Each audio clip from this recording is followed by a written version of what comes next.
나오실 때 환영의 박수 할렐루야로 하시겠습니다. 할렐루야.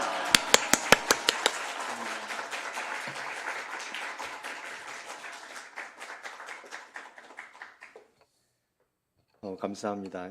설교로 올라와서 박수를 또 받고 설교를 하게 되었습니다. 우리 찬양대 정말 우리 마음을 울리는 찬양, 또 우리 마음을 하나님께로 모으는 찬양 너무 감사합니다. 제가 별로 누구를 부러워하지 않는데 제가 오늘 여러분 함께 예배하면서 우리 박영진 목사님 참 부럽다 그런 생각을 했습니다. 와, 어떻게 이렇게 아멘을 잘해요? 와, 그리고 주일 오후 시간인데 이렇게 많은 분들이 함께 모여서 예배하는 거 보고 정말 우리 조국교회에 희망이 있다, 우리 교회 살아있다 하는 그런 마음을 가지게 되었습니다. 우리 박 목사님 정말 부럽습니다. 뿐만 아니라 제가 사실은 우리 목사님 부럽기도 하지만 여러분들 사실은 복받은 거예요. 제가 우리 박영진 목사님 참 존경하고 또 사랑하는 우리 친구 목사님, 동기 목사님입니다. 제가 참 좋아하고 존경하는데 제 마음속으로는 이게 일방이 아니길 바라는데 쌍방이길 바라는데 참 좋아하고 우리 사랑하는 목사님이시고 정말 땡큐 잘하세요. 제가 기억에 참 오래전에 보니까 이 교육관이 올라가기 전에 여러분 함께 예배했던 그러한 또 기억이 있습니다. 또 오랜만에 이렇게 왔는데 우리 목사님이 연결이 되어서 또 불러주셔가지고 함께 예배하게 되었습니다. 또 얼마나 감사한지 모르겠습니다. 보면서 정말 이 밴쿠버 영광교회 참 너무 좋거든요. 저는 생각에 참 밴쿠버 영광교회일 만한 교회가 없다, 그러한 자부심을 가지고 살아가는데 그런데 그런 교회가 또 있구나 그런 생각을 했습니다. 우리 아멘 잘하는 청신제일교회 진짜 좋은 교회인 줄로 믿습니다. 아멘하고 할렐루야 하면서 하나님의 영광 더 크게 드러내는 우리 복된 청신제일교회 되기를 우리 주님의 이름으로 간절히 축복합니다. 저는 밴쿠버에서 왔어요. 밴쿠버는 999당이라고 이야기하잖아요. 왜 그러는지 아시죠? 1000당 바로 밑에 999당이라고 너무 좋은 곳에, 살기 좋은 곳에 그렇게 살아가고 있습니다. 그런데 살기 좋으니까 사실은 많은 분들이 이민을 오시고 하는데 정말 이 복음으로 봐서는, 그 영적인 삶으로 봐서는 블랙홀과 같은 곳이다, 그런 이야기를 합니다. 그래서 여러분들 기도하실 때마다 우리 이민교회를 위해서도 또 많이 기도해 주시기를 또 부탁을 드리겠습니다. 이 특별히 밴쿠버 지역에는 1차적으로는 우리 한인 디아스포라, 한인들이 또 이민 오신 분들을 또 섬기면서 또 그분들에게 예수를 증거하고 함께 가장 어려운 때에 예수 만나기 좋은 그런 시기잖아요. 또 그러한 시기에 함께 예수를 전파하고 증거하면서 함께 하기도 하고, 또한 더불어 저희가 살아가고 있는 캐나다 땅은 원주민들이 있습니다. 퍼스트 네이션들이 있는데 우리 영국, 미국에서 이민을 오면서 참 그 땅에 먼저 살고 있는 원주민들을 참 많이 학대를 했어요. 그런데 이분들이 참 공교롭게도 저희가 가지고 있는 이 몽고 반점을 똑같이 가지고 있더라고요. 그래서 이분들은 저희를 너무 좋아해요. 저희가 찾아가는 걸 좋아하고, 오히려 캐네디언들 찾아가면 거부하는데 저희들 찾아가면 좋아합니다. 그래서 역시 이들을 향하여서 복음을 증거하고 선교하고 하는 그러한 일들을 또 감당을 하고 있습니다. 더불어 이 캐나다 땅은 참 이 멀티컬처럴, 여러 인종들, 여러 민족들이 함께 들어오거든요. 한 번은 그 인도에서 한 30년 선교사 생활을 하신 분이 오셨는데 들어오셔가지고 깜짝 놀라시는 거예요. 야, 선교지가 따로 없다. 여기야말로 정말 선교의 최전선이다. 보니까 온 세계에 정말 알지도 못하는 그러한 인종들이 들어와요. 그래서 그들을 역시 우리 선교의 전도의 대상으로 삼고 함께 섬겨가고 있습니다. 우리 역시 여러분들도 여기에서 또 해외 선교, 국내 선교, 전도 열심히 하시겠지만 또 기억해 주시고 우리 일선에서 또 이민교회에서 이렇게 사역하고 있다는 이 사실 기억하면서 함께 기도로 교통하는 우리 모두가 될 수 있었으면 좋겠습니다. 오늘 우리 함께 여러분 보신 이 누가복음 15장 말씀 너무나 잘 알고 있는 그런 말씀이죠. 잃은 양의 비유라고 하는 제목으로 많이 들어보신 그러한 말씀일 것입니다. 아마 어렸을 때부터 신앙생활 해오신 분이거나 혹은 신앙생활 하지 않았던 분이라고 할지라도 한 번 정도는 들어봄직한 말씀이 바로 오늘 본문의 말씀이에요. 또 한국교회 안에서는 잃은 양 잔치 혹은 새 생명 잔치 이러한 이 행사를 할 때에 출곧 본문으로 삼는 말씀이 오늘 본문의 말씀이기도 합니다. 그 내용이 뭡니까? 2절부터 4절부터 6절까지 말씀을 보면 어떤 주인이 100마리의 양이 있는데 그 중에 한 마리를 잃어버리게 됩니다. 그러니까 99마리의 양을 들에 두고 가서 잃은 양을 찾아서 어깨에 둘러매고 와서 많은 이웃들과 벗들을 초청하여서 잔치를 했다 하는 그러한 내용의 말씀이 오늘 본문의 말씀입니다. 그런데 우리 본문의 말씀을 묵상하면서 한 두 가지 정도의 오해가 있다 하는 그러한 생각을 해보게 되었습니다. 이 말씀을 들어가기 전에 한번 여러분에게 질문 한번 던져볼게요.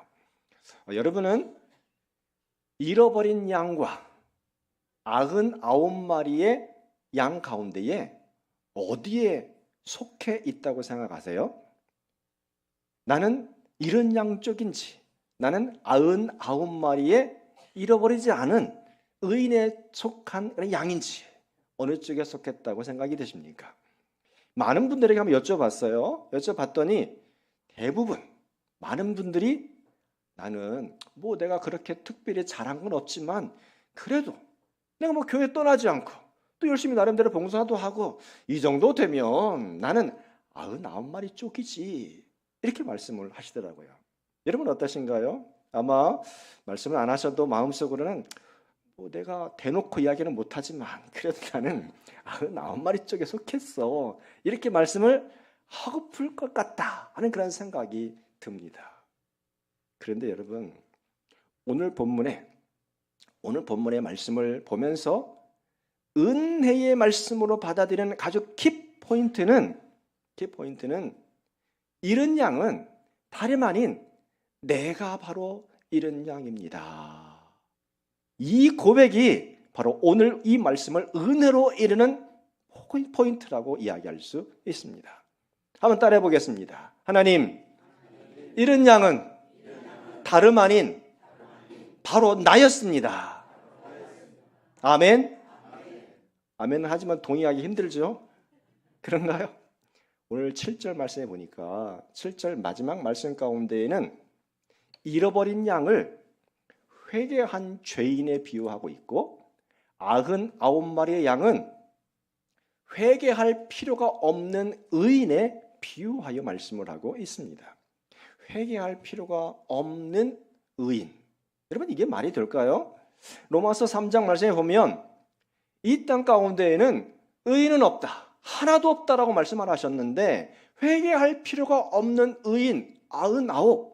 이게 무슨 말이지? 아마 이해가 되지 않을 겁니다. 이 말씀을 제대로 이해하기 위해서는 한 단어가 필요합니다. 이 말씀은 이러한 말씀이에요. 자칭 스스로가 나는 회개할 필요가 없다고 생각하는 의인. 내 스스로가 나는 회개할 필요가 없는 사람이라고 생각하는 그 존재야. 이들이 바로 스스로를 가리켜서 의인이라고 생각하는 바로 이 존재, 바로 99에 해당하는 존재다라고 하는 것입니다. 스스로를 가리켜서 나는 괜찮아. 나는 이 정도 되면 나를 어떻게 잃은 양이라고 말할 수 있겠어? 나는 괜찮은 사람이야. 열심히 살아왔고 최선을 다해서 봉사하고 나는 괜찮은 사람이야 라고 이야기하고픈 그러한 쪽의 사람이라고 생각을 합니다. 그런데 여러분 이 말씀은 예수님께서 특별히 염두하고 말씀하는 부분이 있었습니다. 오늘 15장 1절부터 2절 말씀에 보면 세리와 죄인의 한 부류가 등장하고 또 한쪽에 바리새인과 서기관이 등장을 하는데 바리새인과 서기관을 염두한 말씀이 바로 이 말씀이었습니다. 바리새인과 서기관들은 스스로를 의롭다고 생각하면서 다른 사람들을 멸시했습니다. 다른 사람들을 정죄했습니다. 그들은 기도할 때에도 성전 앞에 나와서 서서 큰 소리로 하나님, 나는요 11조를 열심히 했어요. 하나님, 나는요 열심히 봉사했어요. 나는 열심히 금식했어요. 나는 열심히 섬겼어요. 나는 저기 저 사람 세리와 죄인과 같지 않고 나 참 열심히 살았어요. 이 정도 되면 나 괜찮은 사람 아니에요? 하나님, 나 이런 사람이에요. 바로 이들이 바리새인과 서기관들이었습니다. 주님께서 이들을 향하여 말씀하는 거예요. 이 회개할 것 없는 의인이라고. 그런데 여러분, 과연 이 땅 가운데에 회개할 것 없는 의인이 있습니까? 이 땅에 있다라고 하면 죄인들 뿐인데 회개하는 죄인과 회개하지 않는 죄인 이 둘밖에 없을 것입니다. 스스로가 어떻게 생각을 하냐는 본인 생각이겠지만 그러나 스스로를 가리켜서 의인이라고 생각하는 바로 그 사람들은 결코 은혜의 자리에 나아갈 수가 없습니다. 다시 말해서 예수 그리스도를 만날 수가 없습니다. 왜냐하면 예수님은 의인 부르러 오신 것이 아니라 죄인을 부르러 오셨기 때문에 그렇습니다. 아멘. 누가복음 5장 32절 말씀에 보니까 이렇게 말씀을 하세요. 주님께서 이 땅에 오신 이유를 가리켜서 내가 의인을 부르러 온 것이 아니라 죄인을 불러 회개시키러 왔노니 라고 말씀을 하세요. 다시 누가복음 5장 31절 가운데 말씀해 보니까 예수님께서 대답하여 이르시되 건강한 자에게는 건강한 자에게는 의사가 쓸데없고 병든 자에게라야 쓸데있나니 말씀을 하십니다. 여러분 언제 병원에 갑니까? 언제 의사를 만나러 가죠? 내가 아플 때, 내가 아픈 걸 알 때, 내가 아프지, 힘들지. 바로 그 사람이 병원을 찾아가고 의사를 만나게 되어 있습니다. 그런데 스스로를 가리켜서 나는 안 아파, 나는 괜찮아 하는 사람은 절대 의사를 찾아가지 않습니다. 나 이 정도면 괜찮은 사람이야, 나 좋은 사람이야, 나 의인이야 라고 하는 사람들은 예수를 찾아가지 않습니다. 스스로를 가리켜서 주님, 내가 죄인입니다. 나는 아직 연약합니다. 나는 부족합니다. 내게 주님의 은혜가 필요합니다 라고 고백하는 사람이 예수님을 찾아가게 되어 있습니다. 한번 따라해 보시겠습니까? 주님, 내가 바로 이른 양이었습니다. 여전히 나는 부족합니다. 여전히 나는 주님의 은혜가 필요합니다. 바로 이 사람이 주님을 만날 수가 있습니다. 주님의 은혜 가운데 거할 수가 있습니다. 더더욱 문제는 주님을 만나지 못할 뿐만이 아니라 스스로를 가리켜서 의인이라고 생각하고 의인의 불에 있다고 생각하는 사람들은 심판의 자리에 처해질 수 있습니다. 하나님의 심판은 때로 채찍을 휘두르시거나 불을 내리시거나 유황불을 내리시거나 이러한 심판으로 임하실 수도 있지만 하나님의 심판은 때로 버려둠으로 임하실 수도 있습니다. 내버려 두시는 거예요. 오늘 말씀 4절 말씀에 보니까 주인이 양 99마리를 들에 두고라고 하는 말씀이 있습니다. 참 이 말씀이 성경의 난제에 해당이 돼요. 아니 어떻게 99마리 양을 그냥 들에 두고 갈 수가 있어? 이렇게 생각을 하는 거예요. 그래서 여러 신학자들이 이 말씀을 해석을 하면서 이렇게 한번 생각을 합니다. 들에 두었다는 말씀은 그냥 방치했다는 말씀이 아니라 맡겨두었다, 이런 의미다 라고 해석을 합니다. 그러니까 99마리 양은 친구들에게 맡겼다든지 아니면 친지들에게 맡겼을 거야, 이렇게 해석을 하기도 합니다. 그런데 원어의 말씀을 보니 이 말씀이 가지고 있는 정확한 의미는 버려두다라고 하는 의미입니다. 놀라운 얘기예요. 99마리의 의인에 해당하는 스스로를 가리켜서 의롭게 생각하는 바로 그 양들은 버려두었다라고 말씀합니다. 이 비슷한 말씀을 왜 기억을 하죠? 로마서 1장 24절 말씀 가운데 보면 우리 하나님께서 사람들을 그 마음의 정욕대로 내버려 두사 말씀하십니다. 로마서 1장 26절 가운데에도 그 사람들을 하나님께서 부끄러운 욕심에 내버려 두셨다라고 말씀을 하십니다. 또한 로마서 1장 28절 가운데도 하나님께서 그 상실한 마음대로 내버려 두셨다라고 말씀을 하십니다. 하나님의 심판, 무서운 심판은 그냥 그대로 내버려 두시는 겁니다. 부끄러운 정욕 가운데 있지만, 상실한 마음 가운데 있지만, 욕심대로 살아가지만 그냥 내버려 두시는 거예요. 하나님의 심판이라 하는 것입니다. 그러나 스스로를 가리켜서 스스로의 연약함을 인정하고, 주님, 내게는 주님의 은혜가 필요합니다. 나는 여전히 부족합니다. 나는 연약합니다. 두 손 들고 주님 앞에 나아갑니다. 그 사람은 우리 주님께서 외면하지 않으시고 찾아와 주시고 끌어안아 주실 줄로 믿습니다. 우리 고백하잖아요. 나 같은 죄인 살리신 주 은혜 놀라와. 이렇게 고백하는 사람이 주님의 은혜를 경험할 수 있습니다. 같이 해볼까요? 나 같은 죄인 살리신 주 은혜 놀라와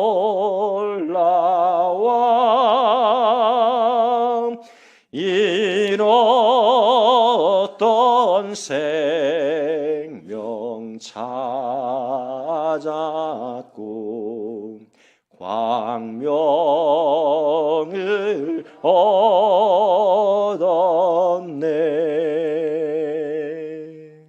아멘.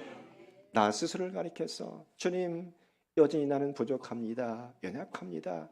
주님의 은혜가 필요합니다. 이 사람이 주님의 은혜 가운데 거하는 줄로 믿습니다. 하나 더, 또 하나의 오해하는 점이 있습니다. 이 오늘 본문의 말씀 보면 주인공이 잃은 양으로 생각하려는 경향이 있습니다. 그런데 오늘 본문 가운데 잃은 양이 길을 잃었다가 다시 되찾음을 당했는데 이 일들 가운데에 잃은 양이 한 것은 하나도 없어요. 잃은 양이 한 것은 아무것도 없습니다. 모든 것을 목자가 다 했습니다. 목자가 뭐 했는지 찾아볼까요? 100마리의 양이 있는데 한 마리의 양을 잃어버렸다라고 하는 것을 감지한 자가 누구였습니까? 목자였습니다. 한 마리 양을 잃어버렸는데 내가 찾아야 되겠다고 마음먹은 자가 누구였습니까? 목자였습니다. 찾아야 되겠다고 마음먹고 찾아 나선 자가 누구였어요? 목자였습니다. 찾되 끝까지 가서 찾아낸 자가 누구였습니까? 목자였습니다. 찾아내가지고 어깨에 메고 온 자가 누구였어요? 목자였습니다. 모든 것이 다 목자가 행한 일이었습니다. 여러분, 우리를 향한 하나님의 사랑을 보여주고 있습니다. 우리를 향한 예수님의 사랑을 보여주고 있습니다. 저는 오늘 본문의 말씀을 한번 정해보면서 그냥 잃은 양이라고 말하지 않고 잃은 양을 찾는 목자의 비유라고 제목을 잡았습니다. 오늘 말씀의 주인공이 목자이기 때문에 그렇습니다. 하나님의 사랑, 예수님의 사랑이 주제이기 때문에 그렇습니다. 로마서 5장 8절에 말씀하지요. 우리가 아직 죄인 되었을 때에 그리스도께서 우리를 위하여 죽으심으로 하나님의 우리를 향한 사랑을 확증하셨느니라. 언제 그랬다고요? 우리가 아직 죄인 되었을 때에. 로마서 5장 6절 가운데도 말씀하세요. 우리가 아직 연약할 때에 주님께서 우리를 위해 오셨음을 말씀을 하십니다. 로마서 5장 10절 가운데도 우리가 아직 원수 되었을 때에 주님께서 우리를 찾아오셨다고 말씀을 하고 계십니다. 우리가 행한 건 아무것도 없는데 주님께서 우리를 찾아와 주셨고 우리를 끌어안아 주셨고 우리를 용서해 주셨고 우리를 이해해 주셨다고 말씀하고 계십니다. 이것이 바로 하나님의 사랑입니다. 우리를 향한 사랑입니다. 그런데 여러분, 제가 잃은 양이 아무것도 한 게 없는데, 그런데 7절 말씀에는 회개한 죄인이라고 표현을 하고 있어요.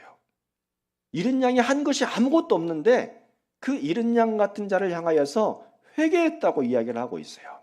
뭘 가지고 회개했다고 이야기했나? 보니까 잃은 양이 한 것이 딱 한 가지 있습니다. 잃은 양이 한 것은 목자의 등에 그냥 사지를 늘어뜨리고 엎어진 거예요. 이게 잃은 양이 한 겁니다. 딴 것은 아무리 눈을 씻고 찾아봐도 아무것도 없습니다. 주님께서 우리에게 말씀을 하세요.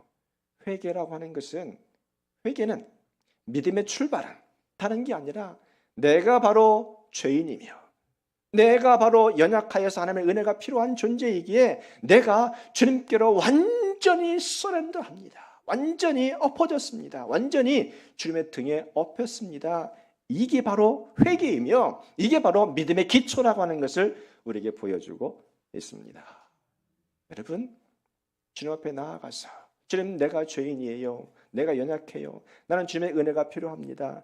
주님의 등에 엎여서 우리 주님의 놀라운 사랑 가운데 거하는 우리 정신제일교회 성도, 우리 제2여전도의 성도들 될 수 있기를 바랍니다. 그 하나님의 사랑이 놀라운 것이, 하나님의 사랑은 누군가가 돌아왔을 때에 과거를 묻지 않는다는 거예요. 저희 같으면 예를 들어서 저희 아들이 집을 나갔어요. 잃어버렸어요. 이건 예를 드는 거예요. 저희 아들은 절대 안 그래요. 근데 아들이 집을 딱 나갔다가 한번 쳐봐요. 집을 나갔는데 제가 이 자식을 좀 찾아보려고 나가가지고 딱 찾았어요. 찾아가지고 집에 데려왔습니다. 그러면 저 같으면 이렇게 이야기할 거예요. 너 어쩌다가 그리로 갔어? 왜 그리로 갔어? 라고 다그쳐 물을 겁니다. 또 하나는 앞으로 다시는 그 길 걸어가지 못하도록 단도리를 아주 단단히 할 거예요. 하나 더 이야기하면 내가 너를 찾기 위해서 얼마나 많이 애를 썼고 힘이 들었는지 알아? 라고 이야기를 할 겁니다. 그런데 하나님은, 우리 주 하나님은 우리에게 그런 질문 하나도 던지지 않으십니다. 어린 양을 찾았는데 어린 양을 향하여서 너 어쩌다가 길을 잃었어? 너 아마 나만 따라오라고 그랬지 왜 다른 길로 갔어라고 책망하지도 아니하시고, 앞으로 어떻게 하라고 단도리 하지도 아니하시고, 내가 너를 찾기 위해서 얼마나 많은 희생을 아끼지 않았는지 알아? 라고 이야기하지도 아니하시고 그냥 무조건적으로 끌어안아 주십니다. 이것이 우리를 향한 하나님의 사랑, 우리를 향한 그리스도의 사랑입니다. 그죠? 내가 죄인입니다. 내가 부족합니다. 내가 주만 바라봅니다. 라고 고백하는 자에게 주시는 아버지 하나님의 사랑입니다. 이런 걸 보니까 이 하나님의 사랑은 제가 보기에 부모님의 사랑을 능가하는 것 같아요. 어쩌면 좀 더 비슷한 걸 골라보라고 하면 할아버지 할머니의 사랑이 아닐까, 이런 생각이 좀 들어가더라고요. 부모님의 사랑은 그래도 기준치를 정해놓고 우리 자녀들이 좀 이 정도는 되어야지라고 이야기하면서 자녀들을 다그치기도 하고 여기까지는 좀 따라와야 되지 않겠냐라고 이야기하는데, 할아버지 할머니는 안 그러더라고요.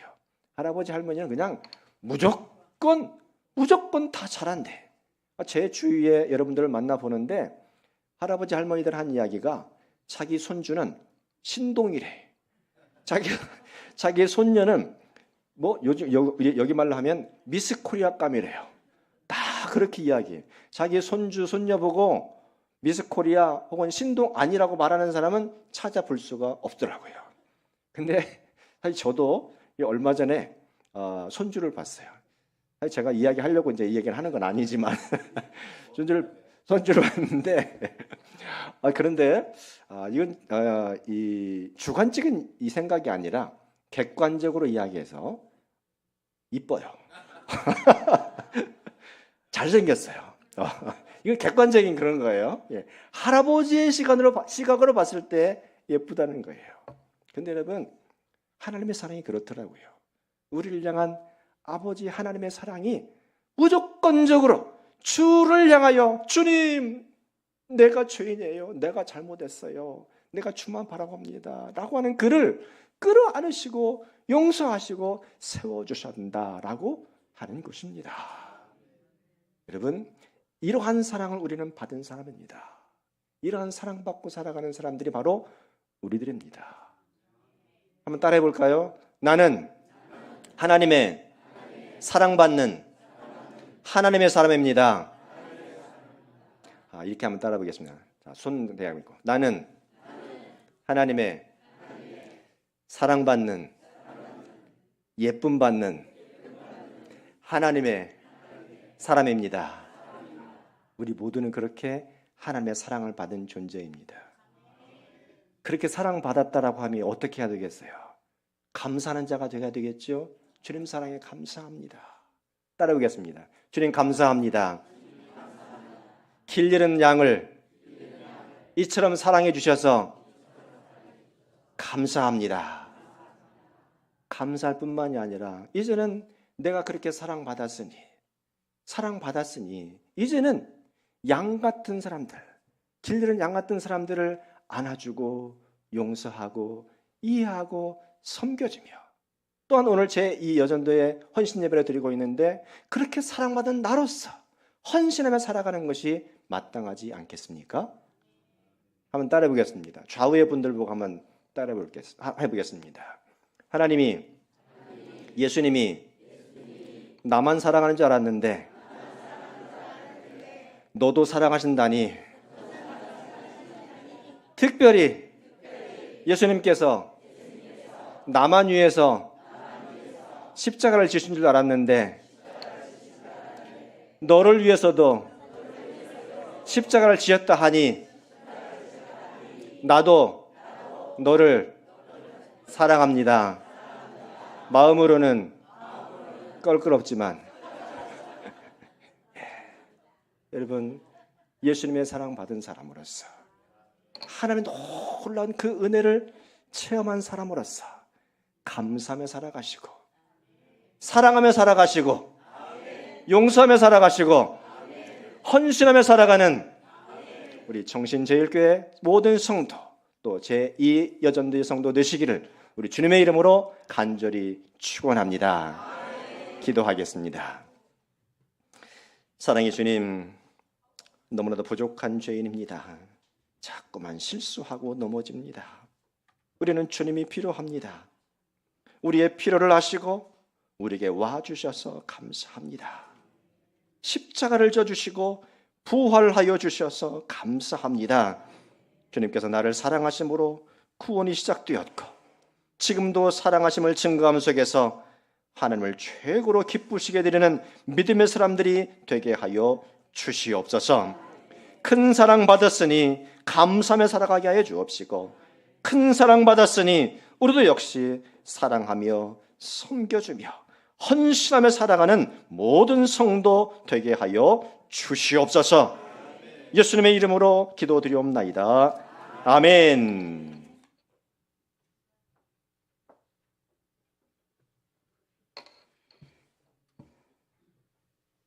자, 우리 목사님께서 성령 안에서 또 감사로 하나 되는 은혜의 시간임을 이 시간 감사하게 느꼈습니다. 주님, 내가 바로 잃은 양이었습니다.